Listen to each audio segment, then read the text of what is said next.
Asian Boss Girl is brought to you by Anchor, an easy way to make your podcast and get it out into the world. It's free, has creation tools that allow you to record and edit right from your phone or computer, and will distribute your podcast for you so it can be heard on Spotify, Apple Podcast, and many more. You can also make money from your podcast on Anchor with no minimum listenership. It's everything you need to make a podcast in one place. Download the free Anchor app or go to anchor.fm to get started. Here at ABG, Asian Boss Girl, we're big fans of music and audio content.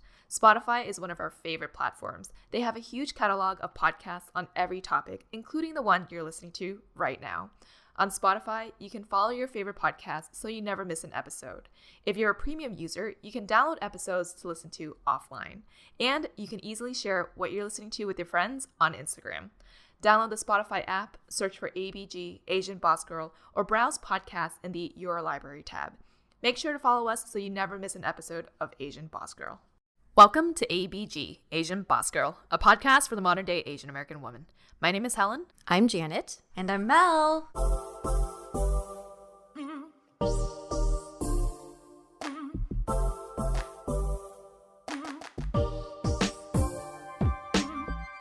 Hello, we are back. Episode 60 marks the start of season 6, and we have so much to update you all on. We originally wanted to bring back ABG with a new format, video, but of course with our current world state, we decided to push back production and save that for a later time.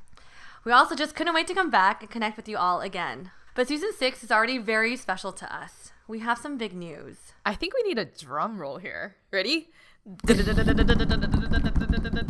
We quit our jobs! This is the season where all three of us no longer have full-time jobs. Yes, we are all currently fun-employed, not tied down to any other 9 to 5. And we'll take this episode to share with you all a little bit about how that came to be. Just a bit of background for those of you who are just joining us. The concept of this podcast first started when we bought our mics off Amazon in February of 2017. Our first episode aired on September 2017, which if you think about it, that's like 7 months to get out one episode. So nothing happens overnight. It took us a while. We then incorporated into an LLC February 2019, and now it's a year later. We are 6 seasons in. This is just the beginning of season 6, and this is episode 60. As we mentioned in episode 55, the year of ABG, we talked about how we saw an upsurge in events. We hosted an off-the-mic event. We had a bunch of speaking engagements at colleges and companies, with one of the highlights being invited to speak at the LA Women's Conference. We also secured a number of companies that were interested in partnering with us.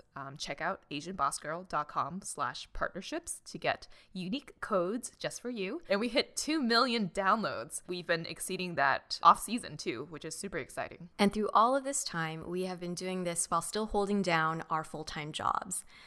So we were going through all of these experiences with the events and working with partnerships and more kind of responding on a reactive way versus being able to be proactive. We did start working with brands, but mostly through fan reach outs like our good friend Mary. Shout out to Mary. Woo, Mary. For getting us some hookups and deals. And with more of the time, we started realizing that we had to start declining opportunities because of our schedules. You know, when we started this, it was really a passion project. And slowly over the last year, we started making some income, but really it was just to be able to pay for the basic ABG related expenses. It wasn't really even enough to pay ourselves or, be able to grow ABG further. But, we started wondering if we were able to put full effort into ABG, where could we take it? So that's where we are now. We see a lot of potential, but are still majorly in building phase. And this might sound like it's kind of a dream story where we all actively decided to quit our jobs to specifically pursue our passion project. But that's not quite the story. So why don't we give a little bit of context or background as to how all three of us became, it's a scary word, unemployed. Yeah. Let's start with your story, Janet. Yes. Yeah. Well, this ain't my first rodeo. I've been fun employed many times. But yeah, like I've kind of talked about this in a couple of previous episodes, but I left my job actually last year in 2019, which now feels like a million years ago, even though it was only 4 months ago. It's a job that I left deliberately just because prior to that job, I was at another company for many years and was going to try something a little bit different, still in the same line of UX work, but just in a different kind of more of a consulting agency setup. Kind of realized in my 8 months there that it just was not a good fit for me. So after a lot of deliberation, I decided that I was going to quit the job and take a little bit of time off to reassess before applying to other UX related jobs. I had kind of like a rough timeline for myself of maybe taking like 3 months off or so. But there wasn't really like a hard jumping back point, so to speak. Of course, though, when I had time off, especially during the December, January time, I naturally started spending more of my time working on ABG stuff. So the activity kind of just because we had work that we could do. So it kind of naturally picked up in that way. So that's a little bit of my backstory. What about you ladies? Yeah, Helen. Oh man. Well, I feel like my career path definitely looked different from Janet's. This was my first rodeo. Welcome to the rodeo. Me quitting my job, I feel like, has been such a shock for so many people, including myself. To be honest, I didn't intentionally leave my job to pursue ABG full time. I think throughout my career, which for those of you who don't know, was at a Big Four accounting firm, I had always questioned what else I could be doing. Even as a staff one going through my first busy season, having consistent 15 plus, 20 plus hour days almost every day from November through April for almost a decade of my life really does make you question if this is the life you were destined for. And I always knew that for the period of time that I felt I was there for a purpose, because as tough as some of those days were, I could sort of feel my like growth, right? Mm-hmm. My intentions for being there were very strong. I wanted to succeed. I liked building my business acumen. I liked confidently managing a project from beginning to end, involving my team, presenting to partners, clients, getting it out the door. I get a certain like thrill from problem solving, as nerdy as that sounds, but I liked how much I learned in such a short period of time.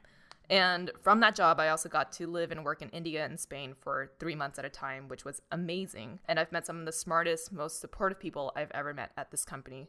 Strong, empathetic female partners that I want to emulate, and also lifelong mentors. Shout out to Chris if you are listening. But all of that to say, I definitely got stuck into a system. I think corporate companies with hierarchy can really like suck you in if you don't know how to challenge or build boundaries for yourself. And even if you could, most of the people that are hired are mostly, like overachievers, and no one wants to be an underperformer. So it becomes a really difficult system to get out of because, no one wants to fail. So if you were to ask me, at what point did I really first start thinking about leaving my job? If you remember from episode 54, where we reviewed our year in 2019, I was going for a promotion and I did not get that promotion. And I want to get into more detail about this at some point, but just to summarize without saying too much, it became known that one person essentially held my promotion back. And at no point throughout the year was her feedback or her intentions for not supporting my promotion transparent. So I had no idea, and it was almost like a real slap in the face. It really sucked. Mm-hmm.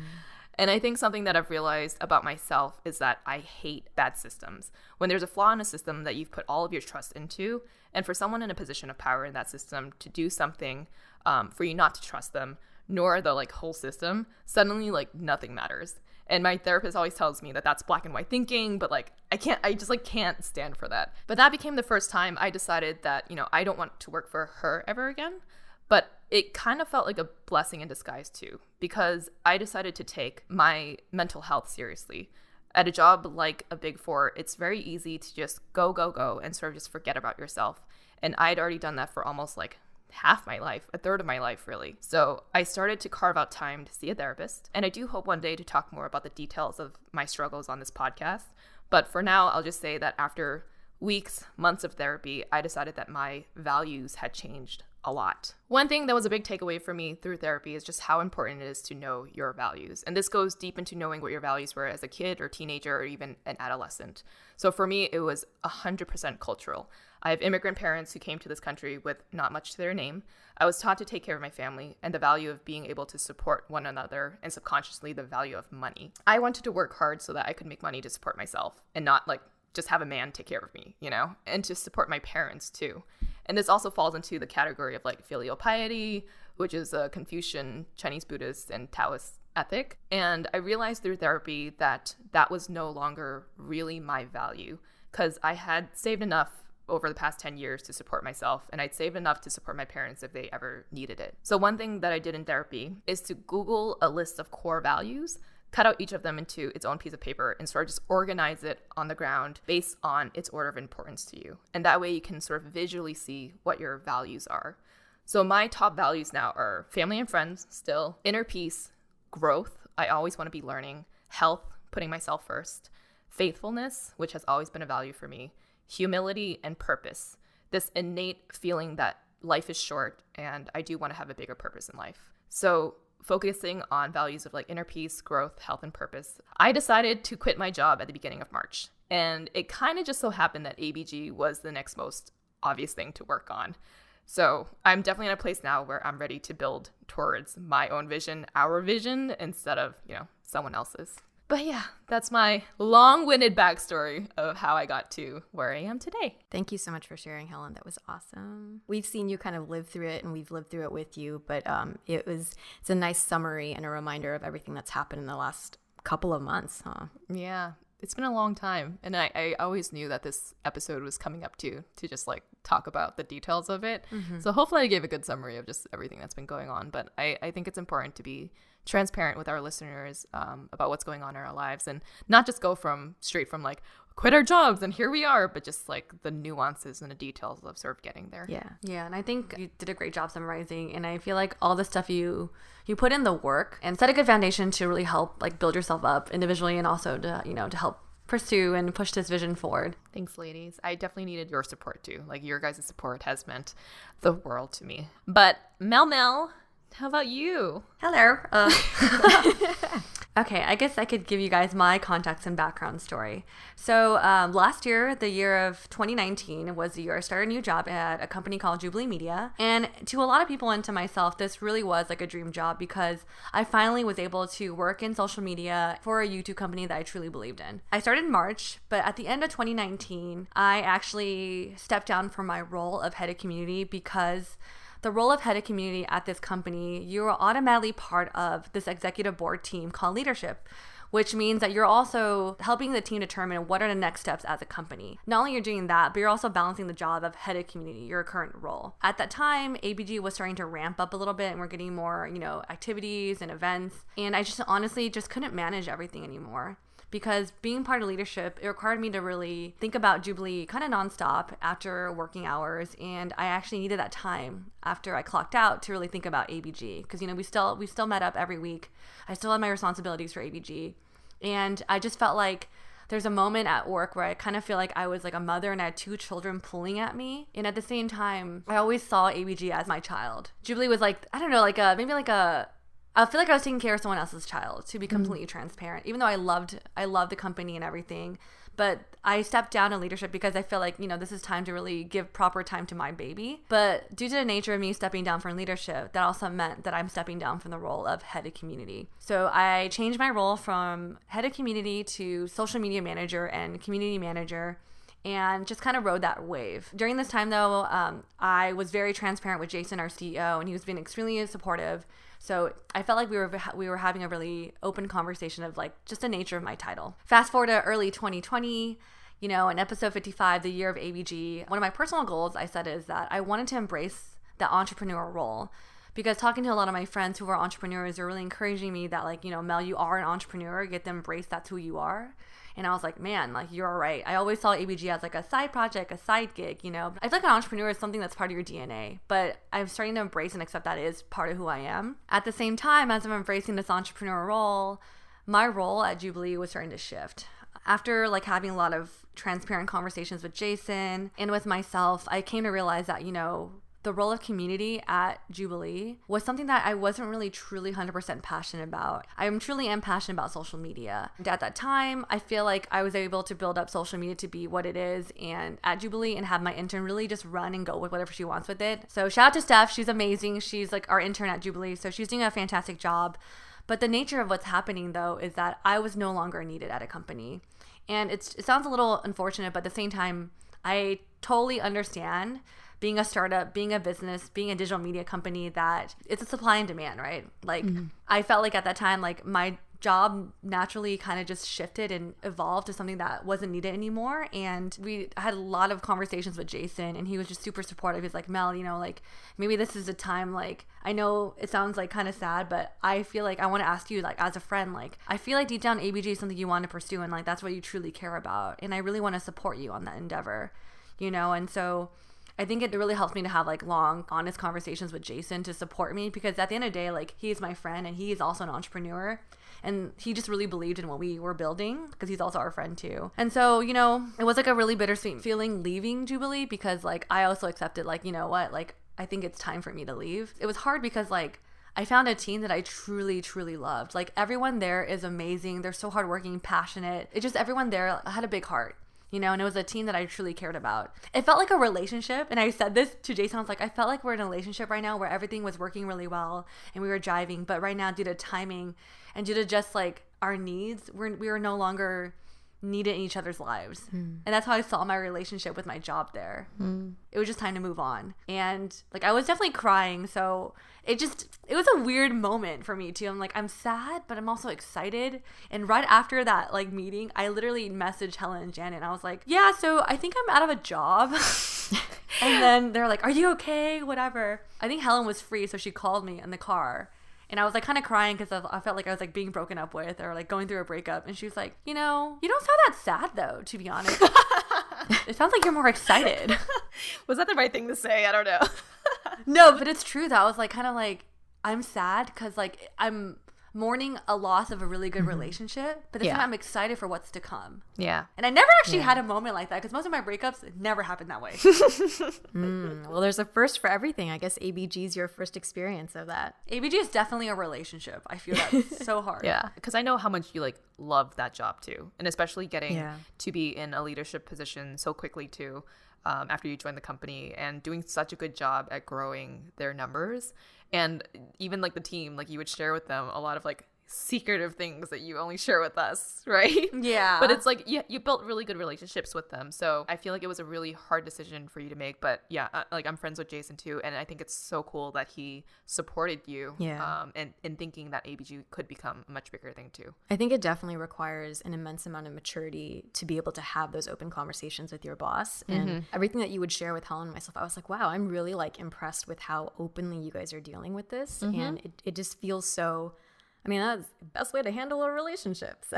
Yeah. Jason's always like, he's like, I want to truly believe that Jubilee, like, we support good people, and we always want to make sure that you guys, like, we want to like be able to like have them for a little bit and maybe train them and have them part of our family and let them go when it's time to like let them go. So Mel, it sounded like your transition from out of job into ABG happened very organically, very naturally, and they were almost like simultaneous, right? Like you had a natural desire to kind of like want to go in. Yeah, and I want to say timing was very uncanny, because I remember on the phone with Helen, she's like, isn't it weird though? Like, because Helen was just about to put in her 2 weeks. Like everything was lining up weirdly, and I'm just like, it's kind of like when one relationship ends, it's time to bring up another one. And I felt like it really was like the universe telling me like, Mel, maybe this is the right time.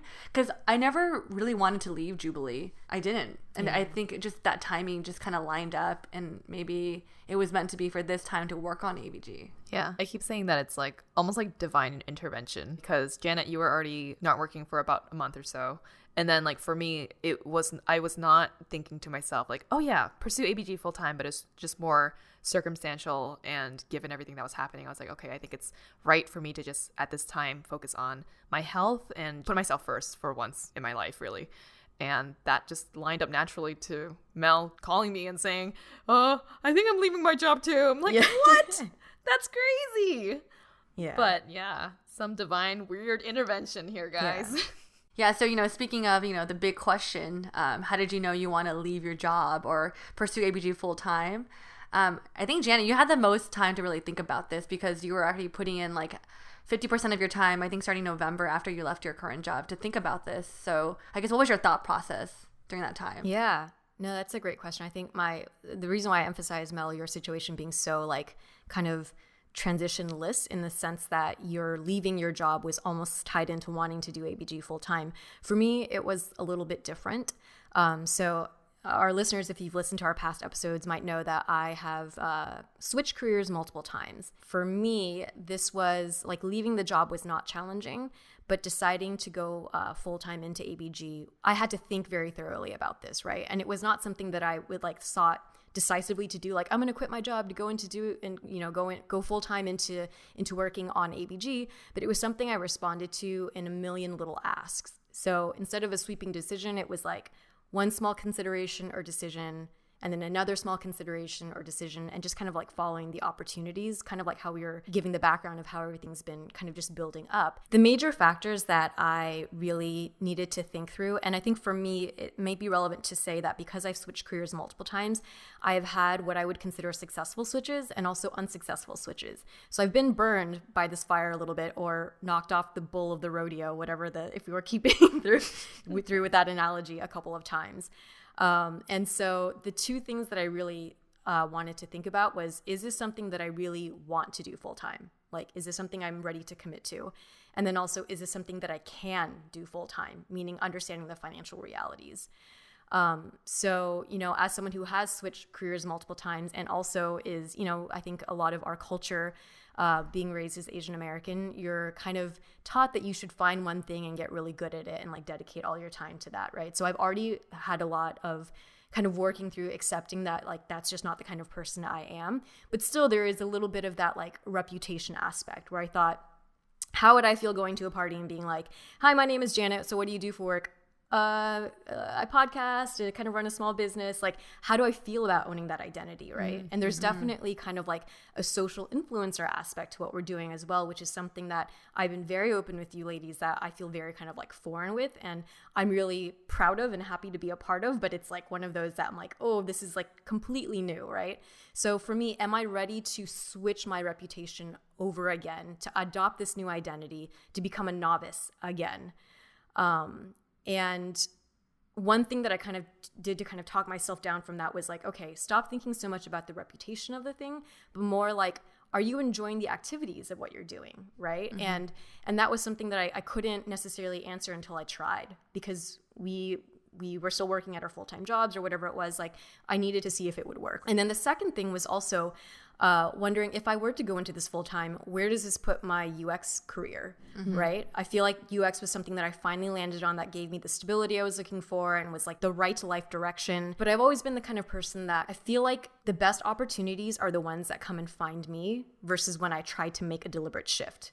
So I thought about it more, and I was like, well, this isn't really a question of like, am I going to do this? It felt kind of like I have to do this, right? But it's more about how, maybe not do, and so when we were talking about kind of going full time versus kind of coming up with other aspects. I think I also kind of thought about my UX career, and I thought, it doesn't have to be an all or nothing. Like nowadays, a lot of people have careers where they, are multi-hyphenates. They can do both. Of course, there's only 24 hours in a day, but, at times you can pause your UX career, work on a project or something like that, maybe pause that project and go for, a couple months to work on a freelance project. So I think understanding that there was that flexibility also gave me peace and calm to know, like, you're not making like a forever decision, right? But you need to be open to like, what are the opportunities that are aligned right now for you that you might not ever see again. In addition to that, and thinking about, is this something that I want to do full time? I've talked about in some of our previous episodes, if I were to ask myself, like, what is my life purpose? I feel like it is to help people, right? And low-key, I kind of think this is the real meaning, the purpose of everyone's life, but you don't want to push your agenda on anyone. I think I had to tell myself, like, well, how I help people might take different forms throughout my life. Right. So once again, it's like not committing to have, like, I feel like I have a tendency to look at what is my career, what is my job, what is my title? Is that perfect enough? Right. Like, does it accomplish everything I need it to? And it was just kind of talking myself through, okay, don't think about those things. Think about, do you enjoy what you're doing? Do you believe in what you're doing? And then the last thing to consider is, can you do it? Meaning financially, can I make this work? And this is the part that is very stressful. I'm sure most people, finances can be incredibly stressful. The way that I kind of approached this was, I don't want to give like financial advice because I'm poorly qualified to do that. But I'll just share with my personal approach was, I looked at my savings and I said, this pot I set aside, I refuse to touch, right? Like, I will not dip into that. What do I have remainder? Or like, set some sort of hard boundary on what you're willing to spend in going into your kind of like passion project or whatnot. And then separately from that, I looked at my expenses. And I think that's something that we kind of did all together. And we thought it was a good exercise in trying to think about, how are you spending? What can we cut back on?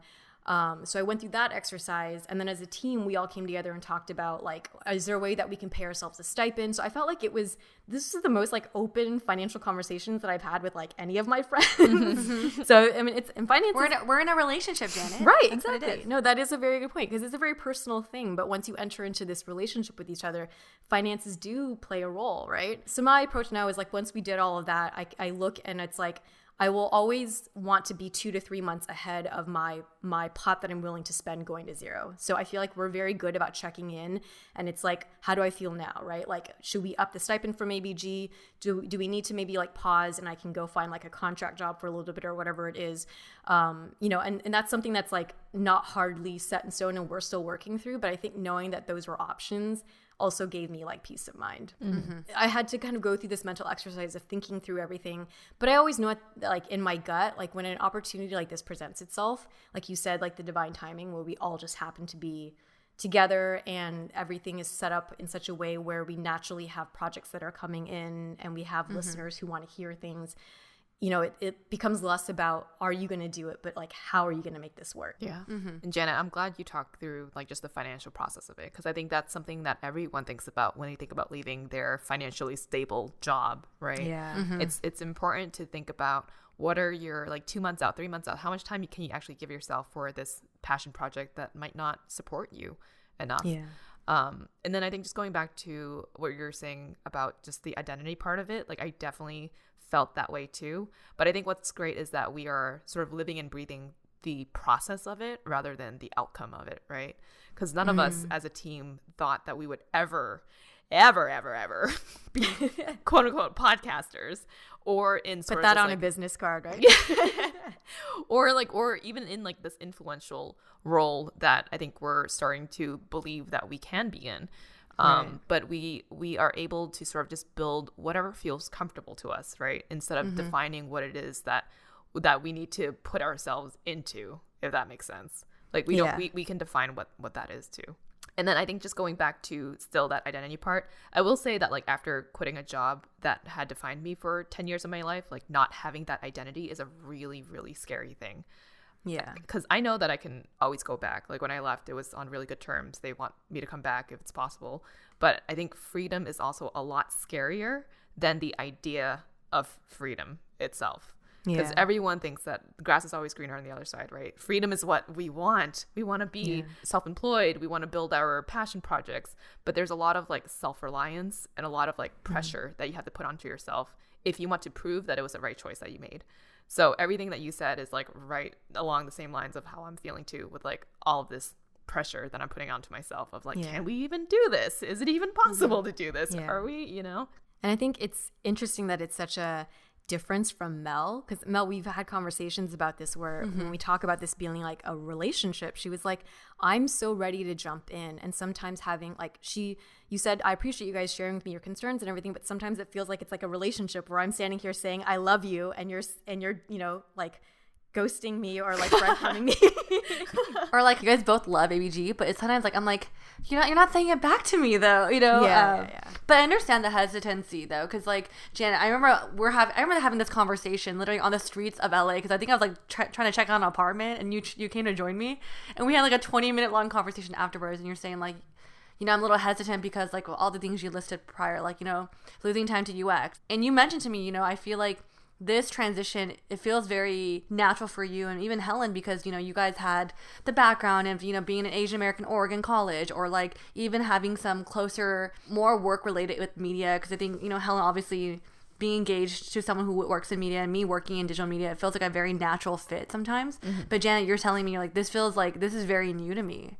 It's an environment you are still trying to adapt to, and it's really it's hard. Like I can only imagine that kind of hesitancy and discomfort, because it does feel new. It feels foreign to some degree. But I think we talk about this all the time, but saying how all three of us do have very different backgrounds in the end though, and like not all ABG listeners are like me or like Helen. So there's a lot of people who are like you, Janet, where I feel like it's very, very valuable, your experience. Yeah. And for you to help people like in this way. For sure. Thanks, ladies. Right back at ya. I just wanted to bring up this quote that I have from Tracy Ellis Ross on Oprah's Super Soul podcast. She said, "The space between where I am and where I want to be is often the thing that frightens me the most." And I feel like that's kind of where we are right now. And her sort of way of approaching it, which I've been trying to also accept into my life, is about the goal of being whole. So if you don't feel whole, you're always going to feel like you're not enough. Instead of the idea of what you're supposed to be, being content with who you are today, right? Like for us starting this new venture and project with ABG, it's like, are we going to get there? Are we, are we qualified for it? It's a lot of, I think, pressure and anxiety maybe that we put onto ourselves, but just accepting that fact that like we are exactly where we're supposed to be and we are whole as ourselves right now does take off a little bit of that like pressure. And I think not like, Helen, to your point about it, I might be paraphrasing, but it being about the journey and not the outcome. I think it's really helpful to think about like, are we enjoying what we're doing day to day, week to week, and not thinking about we have to achieve this particular goal. I mean, of course, I think financially we're all very pragmatic and like grounded in that being a thing, but otherwise it's, focus on the experience of it. Stop what's worrying interesting so much. too? We definitely have a lot of like expertise that we're bringing to this too.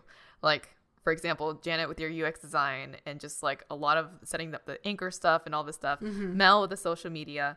I love Excel, so I went all over QuickBooks building out our forecast and our budget. Yeah, she forecasted for us. And we did like a little screen share meeting over Zoom. No, I think it's extremely helpful because like if you were to give me the financial models or the Excel, I'd be like, I'm like, Helen, please explain word by word what this means and line by line. I kind of like miss presenting that too. I was like, oh, this is what I used to do at work. I'm glad we can be a little bit of that for you. I know. I'm glad I can still implement the things that I've learned to our own little business. Yeah, I definitely think the three of us have an interesting special combination, special sauce. Because it's not just skill set, I think it's also personality, right? It is kind of a scary thing to enter into work with your friends, but we've been able to do it pretty well, like part-time-ish for like 2 years now. And I actually think that is a huge, like if we had jumped into this from nothing into full-time, it would have been very scary, right? But we had 2 years of learning how to work together, how to communicate, reading each other's styles. So yeah, and I do want to add to that, Janet, like I do think everything happens for a reason, and I feel like we needed those full-time job experience to like help us work better with each other, because I think we take a lot of skills from our corporate jobs, like even just writing emails and learning how to like problem solve and communicate with each other. Because I think the one thing that all three of us do really well is we overly communicate all the time and are extremely transparent with everything, because like, I don't know, I feel like we're very understanding of each other's situations. Like it's say we're having an off day, we'll like, postpone something. When we go to colleges and college students ask us like, what if I don't like this internship that I'm at, right? Like it's just boring and you're just like pushing paperwork. But it's like, whatever you're doing at this very moment, and this goes to our listeners too, it's like take that time to really be in that moment and learn the skills that you're learning, and even like interacting with people that you might not typically interact with, like learn how to communicate with them. So many things have kind of built us up to where we are today that now we can take this opportunity, because we're kind of prepared for it to, just fully go all in on this.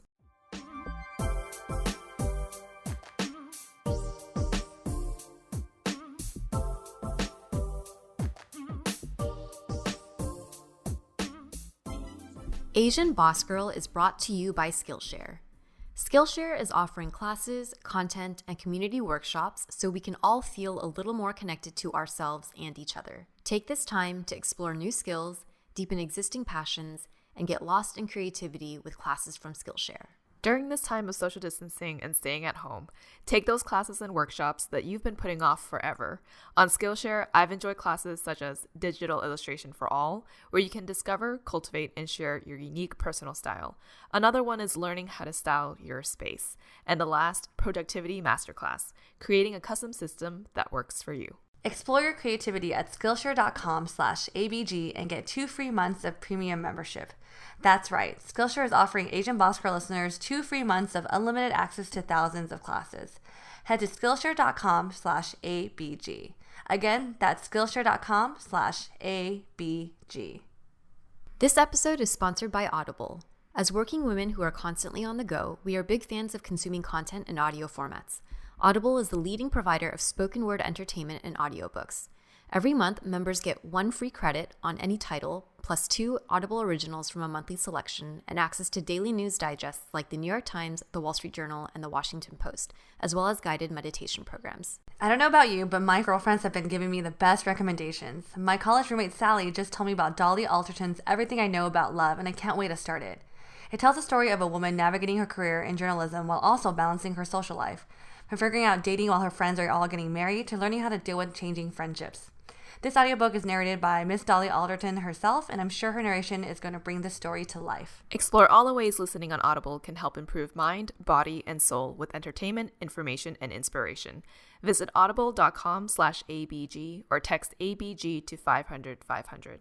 That's audible.com/ABG or text ABG to 500-500.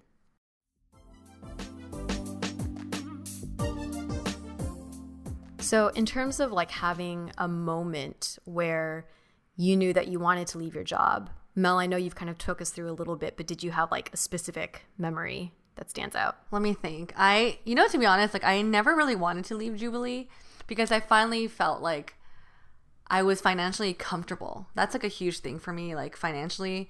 And 2, I found a job where I really thoroughly enjoyed going to work every day. So when I had that conversation with Jason to leave Jubilee, the biggest thing that popped in my head, I was like, crap, financial stability. I'm so scared of that. But luckily, Jubilee is really supportive, and they are able to give me like some type of, like, I guess like a severance type of package deal. So finances wasn't something I had to think about so heavily, but it was on the back of my mind because I think I moved to LA not having any money, and I feel like when I was working full-time at Jubilee, I finally got to a place where financially I'm like, yes, I could be very comfortable living with this amount for a while.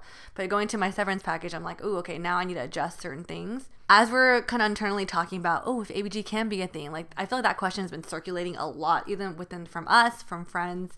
And I had this moment where I was reflecting on just like our group of friends, especially the ones who are entrepreneurs and afford a very, very comfortable life. And I think they probably make more than what I did at Jubilee.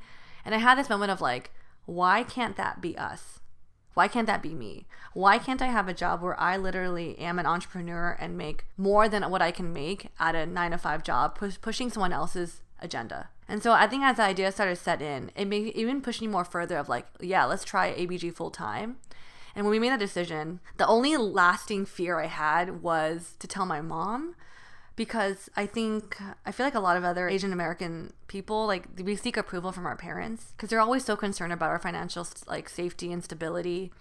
And I was so brought back to moments of when my mom was so upset with me of wanting to pursue a dream in LA because she kept honing in on like finances. You're not getting paid enough. You don't have health insurance, all this stuff. So I'm like kind of haunted and traumatized from that fear when I first moved to LA.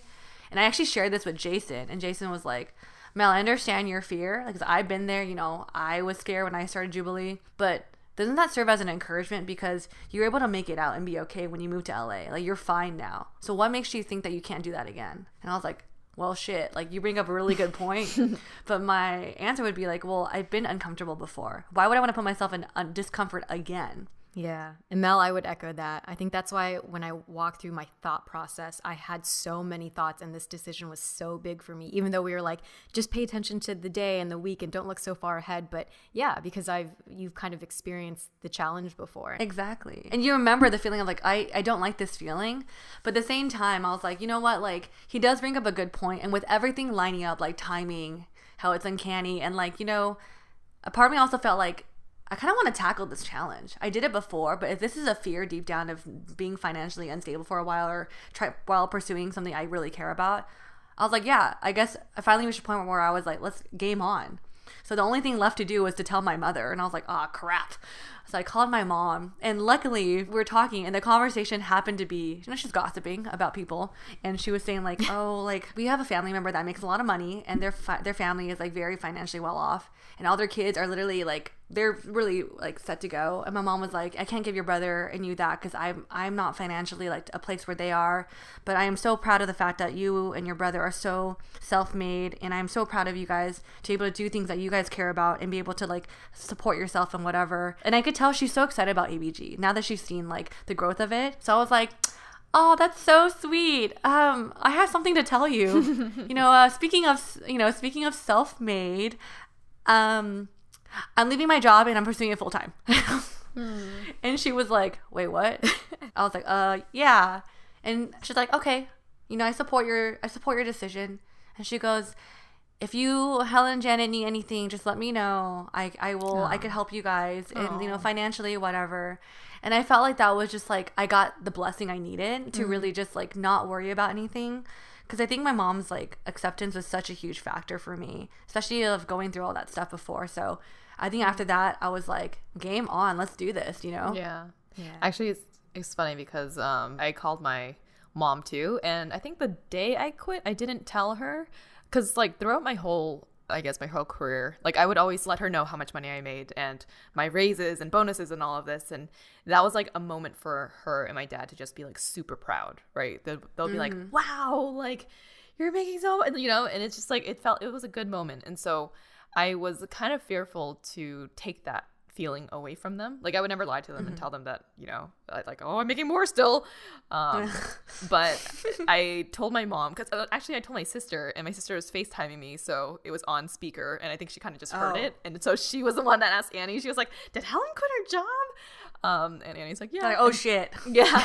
But then I told her maybe like a week later, I was like, yeah, Mom, I quit my job. And surprisingly, she was just like, you know what? That's good. Like, you've worked too hard. Because she also saw, like, when I lived in Boston for the first 3 years of working at my company, I worked at home and I was barely there for dinner. I would always be in my room continuing to work or, like, staying in the office till super late.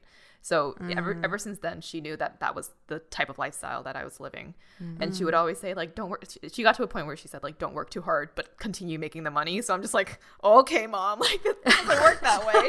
But I think she got to a point now where she's like, okay, yeah, you've been working too hard. Just like take a break. I was like, wow, that's the first time that she was, you know, very supportive of me just doing whatever, you know, I wanted to do. So it was a nice moment too. Where you kind of feel like a little bit of weight was lifted off your shoulders. Yeah. It feels good that I didn't have to like hide it and to just have the full support of like family and friends. That felt really good. Yeah. Isn't it funny how even though we're like grown adults, women, like the relationship that you have with your family and your parents, and probably especially because of our culture, is still so like impactful. I have a similar kind of thing with, I've always been very transparent with both my parents anytime I've made career switches, and in hindsight I kind of was like, oh, I put him through hell, like a roller coaster of all this stuff, which is why, you know, later I've started learning to be I try to be very like logical and planned when I talk to them now about changes, because I don't want them to worry. And this particular time, my dad also saw like my state of happiness when I would come home from my job. And he was the one that was just like, you probably should quit. Like, just take some time off. It's okay. Right. And sometimes you're like, are you just saying that? Or like, but I think at this point he kind of knew. He's like, I trust for what you do, you'll be fine. But take some time off, take care of yourself. So the quitting part was not as like drastic, but telling him that I was going to be spending most of my time working on ABG was a hard conversation for me to have. And I did it in a very like kind of casual, and very like regimented way, where I was like, oh, you know, so, you know, I have like more time now, so I'm just going to be working more on the podcast, and oh, you know, so we signed this like partnership and I'm going to be doing that, but don't worry, like in a couple months I'll look for a job, or like, you know, or like I told him like I thought about it, and if I needed to take like, if I wanted to still continue with my UX career, I can take like a year off and then go back, no problem, right? And all this stuff. And I just kept like talking him through it, like to be very measured and planned about it. And then as I was leaving their house, like I was leaving the door to my car, my dad turned around and he was like, hey, don't stress out so much. Everything's going to be fine. And he looked at me and he's like, I listened to a couple episodes of your podcast. It's really good. Oh, he's like, it's which really one? good. Yeah. The Commando one or which one? But to me, that was a moment of like, yeah, because like my parents know about it, and you know, I think I knew that he understood what we were doing. And my dad, funnily enough, actually was recognized at work by a younger coworker whose girlfriend listens to us. So I think That's hilarious. I think moments like that for him were like, oh, like this is something that is credible. Is credible. Yeah, it's credible. People listen to you to some degree. Yeah. And also, like, I think he does really fully support the mission behind what we're doing, right? Like my parents came over, and they've struggled a lot with their own personal, like, cultural identity. And I think being able to connect with people like this is something that they do feel proud of, you know? So that was also for me a little moment of like that must have been nice. So I like got in my car and I was like, did that just happen? I don't. Yeah. It's like we all have this like divine intervention of us quitting our jobs at the same time and having the support of our parents. Just feels right, ladies. Feels right.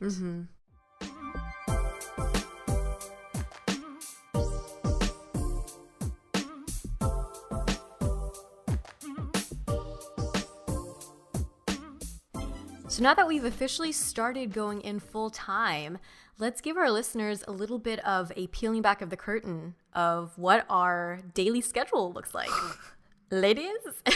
Well, I think it's crazy because we were only really in full-time mode for like 1 or 2 weeks before COVID happened. So now we meet every morning at 10:30 a.m. through a Zoom call on the weekdays. We have an agenda for each day, to-do list. We take calls together. We ideate for what else we want to do for the following week. And then we go into like 6 or 7-ish each day. So it's pretty much like a full day of work. Yeah. And sometimes if we're done just like talking to each other, then we'll just go off and do our own things, our own like tasks. Something that I love is that I no longer have to touch my work clothes. Which take up like half my closet. Like that is something that I didn't realize I would love so much because it just wasn't that comfortable. And I wore like the same things over and over again. I still have pants from like 10 years ago that I wore. Like I just didn't care too much about my work attire because you just work in it. You know, I wasn't like client facing too much, but when I would dress up. But usually in the office, I'm just like, I don't care. So that is nice. I'm always in PJs. I'm always wearing the same black tank top or orange tank top and maybe a blanket and shorts. It's great. Mel, what's your favorite part? Well, so I do want to take them back real quick to when we actually were meeting in person that first week. Right. I really liked it because like one thing I loved about working together when we had that first week of, you know, meeting in person. So our schedule back then was that we would all we'd either meet at my place, Jen or Helen's, would kind of alternate and meet in person, share this one little table and work on this table together. And it was super cute. And I had this moment where I was like walking to my car about to head over to Helen's to, you know, meet at like 10:30 in the morning. And I remember I was thinking in my head, I was like, I'm not thinking, oh man, I'm like running late to work, or oh man, I have to go to the office. I had a thought of like, I am driving to meet with my coworkers who are my friends to work on something I truly care about. And that was like a really sweet moment. And it was like bright and sunny outside. I was like, wow, like this is such a rare moment that I feel like not a lot of people get to have. And I was like really cherishing this one moment. I was like standing there by the sidewalk. I was like, this is really nice. And it was super cute because back then we would like, each of us would pack our own lunch. And then we would like heat up our food, take turns on the microwave or on the stove, and then eat lunch together on this one little table. So I think my favorite part really is to be working on something you truly care about with people that you love and like are friends with every single day. Yeah, agreed. Yeah. I know the COVID thing has been kind of, you know, put a wrench a little bit into everyone's schedules, but I feel like we evolved pretty easily and pretty well into our schedule. And it's actually kind of nice. I feel like the cadence of our day, because we start at 10:30, I'm able to kind of get up a little bit earlier and, you know, do my own personal type things and then go into a meeting and have a lot of like social interaction with you ladies we usually meet for like 2 to 4 hours. And then we kind of sign off and do our own solo things. And that type of like having something change up in your day every like 3 to 4 hours has been really nice for me personally. I feel like it's been really productive. Yeah. And I feel like I've definitely just like found more time just for like, it's a very good balance what we have right now. Although I do think that when we come back together, I think I'm still in the mentality of like, we got to work like super long hours, but then this COVID thing happened and I'm still trying to find the right balance because I don't think I've ever really had balance in my life. So it is a pretty hard like switch for me. But this week I almost finished Pachinko. That's love the book. An amazing book. It's like 400 pages long and I'm almost done with it. And binge 2 seasons of You. watched 23 episodes of Jane the Virgin. I feel like Mel has already watched all of these things. So and then I started watching Itaewon Class, which I know Mel has watched as well. Yes. And I started playing Overcooked with Philip on our Switch. So it's a mix of like New Balance, not the shoe company, but New Balance in my life plus COVID. Quarantine, stay at home. That is like giving me a lot of just like free time now, which is cool. It's cool. I've been trying out new cooking recipes. So I've been making more like large pot soups, which have been nice.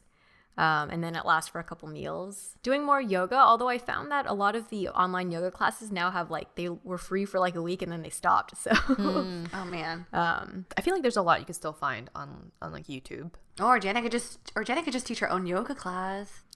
Yes. Actually, that's been a really fun thing too, is that we have been experimenting more with like Instagram stuff, right? So what used to be our meetings were more fully focused on things around our laptop and like kind of the business side. I feel like because we're, away from each other now, we're trying to create more like do more of the creative and content creation stuff. So that is something that is a little scary for me because it's like newish, but it's also really fun and interesting. Yeah, no, for sure. As we're talking about like, what we're doing now and like kind of like the status of ABG, I do want to share the fact that like, all three of us are intending to make ABG, a full-time goal and opportunity for us. But I think all three of us are really also cognizant of the fact that if, financially we're not in a place where we can make this a full-time thing, we will look at other opportunities to make ends meet. Because like I do think we all need to pay rent and survive, but also knowing the fact that ABG is a priority for us and that is one of our long-term goals. Yeah. I think for me, it might be a little bit different. Like part of me can help but feel like we are preparing ourselves for something much bigger for ABG, right? Like even speaking in front of large audiences and even like feeling like we have something important to say and being comfortable with that it's all, I feel like, preparing ourselves for some bigger like opportunity down the line. I want this to be like the end goal. Whatever this is going to transform into, I'm excited for what that's going to be. And even if it's like we branch off for it to be like our own individual brands or identities or whatever it is, like I feel like there's something here that we can't step away from. Yeah. Oh no, for sure. I guess to add to Helen's point, like I truly believe in ABG, but I think because I'm such a dreamer, I'm a Pisces, I live in Fantasyland, I want this to become something where I could literally like live, breathe, and eat ABG. But reality is like, as a like a potential reality is like, if I'm not gonna make rent for 1 month or whatever, I need to think about how am I going to feed myself. For sure. Yeah. And so that's always like in the back of my head. Yeah. And I think we've been also very good with just being flexible with like, okay, what's the reality of it? Looking at it, like Janet had mentioned earlier, like let's look at our finances. How long can we actually last for given our current runway and all of this stuff? So absolutely think that if it's in the best interests of like one of us to be like, I think I need to look for a part-time job or a full-time job, I can't be in a position to say no to that. You know what I mean? Yeah. And I would say I kind of maybe rest somewhere in between. Helen, when you said you're kind of more, you don't like to look too far ahead. And then Mel is, you're dreaming, but I think you do dream of kind of like big picture. I do also, like both of you ladies, I'm in this for the long game, right? And knowing that and seeing the potential of all the things that you listed, Helen, I think that I'm also someone who kind of, I look at the big dream and I try to figure out the bridge to get there. And the reality is that you want to budget more time for it, right? More time and more resources. So knowing that my next couple of years could look like, moments where I have to step away to do a contract job or something and then come back. But the intention is always, once again, it's like something you can't really step away from. Like the opportunity's here. We are going to carry it forward. It's just a matter of how. Like that might look like a different thing this month and it might be different next year. So just trying to be open-minded into that, but knowing that like, is my heart in this and is it in the direction? Yes. So it's just about how to make it happen. It's like a relationship. Yeah, it is it's really a relationship much so. Because it's just like you want to make it work, So you're going to sacrifice, you're going to do things to make it, to get married. I don't know what. Is that like season 10? ABG gets married. I guess this would be a good place to plug that we do have, it's kind of like a Patreon, but it's on Anchor, which is our hosting platform. If anyone out there wants to support us financially, we do have a little donate button. Yes, and there are different options for monthly donations. If you just go to anchor.fm/ABG-Asian Boss Girl, we'll have it in the show notes.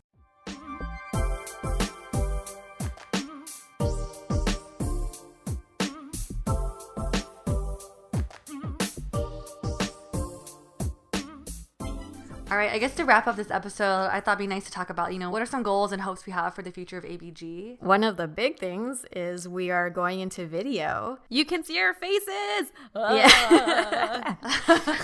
So not only are we hoping to get our episodes up in video format, but we're also going to be working on some vlogs and miniseries potentially. So keep an eye out. By the time this episode has come out, we will have uploaded a vlog on YouTube about our trip to New York. So go take a look at that. Miss Mel edited that herself. Self-taught.